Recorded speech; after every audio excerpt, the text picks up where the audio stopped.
The ledger is on the kitchen table. You knock it onto the floor. This is the third time this week. Marco picks it up without looking at you. He puts it back on the table. You wait 4 seconds and knock it off again.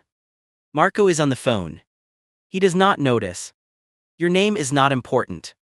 You are a gray tabby cat with one white paw and you live in a 2-bedroom apartment in Queens and your entire existence is organized around finding things on flat surfaces and removing them from flat surfaces.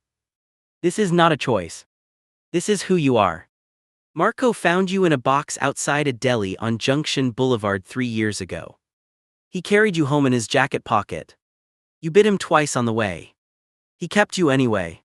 The apartment smells like cigarettes and takeout containers and the specific ink Marco uses in his ledgers. You have knocked every single one of those ledgers off that table at least once. Marco has 17 ledgers. You know this because you have knocked all 17 of them onto the floor. Marco does not know you have knocked all 17 of them onto the floor. Marco thinks he is the luckiest man in organized crime. He is not lucky. He has a cat. Marco is a bookkeeper for a crew operating out of a social club on Lefferts Boulevard. He does not sell drugs. He does not break legs. He sits at a kitchen table 6 days a week and moves numbers between columns in 17 ledgers and makes sure the money from the gambling operation and the loan shark operation and the construction kickback operation all goes where it is supposed to go. The FBI has been watching him for 14 months. They know about the social club. They know about the gambling operation. They know about the construction kickbacks. What they do not have is the paper. The paper is in the ledgers. The ledgers are on the kitchen table. You are also on the kitchen table. In the first year you knocked 3 ledgers into the bath. Marco was in the shower when the first one went in. He heard the splash. He came out with shampoo still in his hair and stood over the soaked ledger on the bath mat and said nothing for a very long time. Then he dried it page by page with a hairdryer. It took 2 hours. The numbers were gone. He rewrote them from memory. You sat on the bathroom floor and watched him do it. You knocked the second one off the table while Marco was at the social club. It fell behind the radiator. Marco searched the apartment for 4 days before he found it. By then the heat had warped the pages so badly that most of the numbers were unreadable. He sat at the kitchen table and looked at the warped pages for a long time. Then he rewrote them from memory again. The third ledger went into the bin. You knocked it off the table on a Tuesday morning and it landed open in the kitchen bin on top of a pizza box and Marco threw the whole bin out before he realized the ledger was in it. He only realized 3 days later when he went to find the numbers for the construction site on Casina Boulevard. He stood at the empty bin for a long time. That was also the week the FBI served a subpoena on the construction company demanding financial records. The construction company called Marco. Marco called his lawyer. Marco's lawyer said the records were unavailable. The FBI investigator assigned to the case wrote the word unavailable in her notebook with a question mark. She had been building this case for 14 months. She had wiretaps. She had surveillance photographs. She had one confidential informant inside the social club. What she did not have was the paper trail that connected Marco's numbers to the bosses above him. She did not know about the cat. In the second year, you discovered burner phones. Marco kept them in a drawer in the bedroom. He had 6 of them at any given time.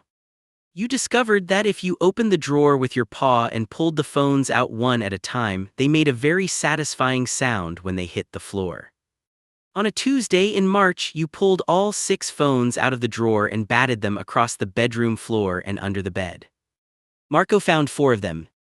The other 2 were still under the bed when the FBI executed a search warrant on the apartment 6 months later. The agents found the 2 phones under the bed. The phones were dead. The batteries had been flat for 5 months. The agents photographed them and bagged them. The forensics team spent 3 weeks trying to extract data from the dead phones. They recovered nothing. The FBI investigator wrote dead batteries in her notebook with 2 question marks. She had been building this case for 26 months. Also in the second year, you knocked a USB drive behind the kitchen counter. Marco used the USB drive to back up his encrypted records every Sunday night. He kept it on the kitchen counter next to the coffee maker. You knocked it off the counter on a Sunday afternoon before he had finished the backup. It fell into the gap between the counter and the wall. Marco did not notice for 11 days. When he finally moved the counter to retrieve it, the USB drive had been sitting against the wall pipe for 11 days, and the heat from the pipe had warped the casing. The data was corrupted. Marco sat at the kitchen table and looked at the corrupted USB drive for a long time. Then he bought a new one and kept it in a locked box. You sat on the locked box every morning for 2 weeks until Marco moved it to the top shelf of the wardrobe. You have not worked out how to get to the top shelf of the wardrobe yet. You are working on it. In the third year, the FBI got a new warrant. This time they wanted financial records going back 36 months. The investigator sat at her desk and opened a new folder. She wrote 3 words at the top of the first page. Not accidental, deliberate. She underlined it twice. She was wrong about the deliberate part. Marco received the warrant notice on a Thursday morning. He sat at the kitchen table and looked at it. Then he looked at you. You were sitting on the kitchen table looking back at him. He picked you up and held you against his chest for a long time. Then he put you down. Then he spent 4 days trying to reconstruct 3 years of records from memory and the partial ledgers that had survived. He got most of it. Not all of it. 3 pages sat blank on the kitchen table in front of him. He filed what he had with his lawyer. His lawyer looked at the gaps and called it incomplete but defensible. The FBI investigator looked at the same gaps and called them suspicious. She brought her notebook with all the question marks in it to a meeting with the prosecutor. The prosecutor spread the notebook open on her desk and read every page. She circled 14 question marks in red pen. They decided to move on the wiretap evidence instead. The wiretap evidence was from a restaurant on Hillside Avenue. Marco met his captain there every 2 weeks for lunch. They talked at the table. There were no flat surfaces for you to knock things off of because you were not there. You were at home, on the kitchen counter, looking at the coffee maker. The FBI arrested Marco on a Wednesday morning. 2 agents knocked on the apartment door at 6 a.m. Marco opened the door in his undershirt. They showed him the warrant. He looked at it for a long time. Then he looked past them into the hallway.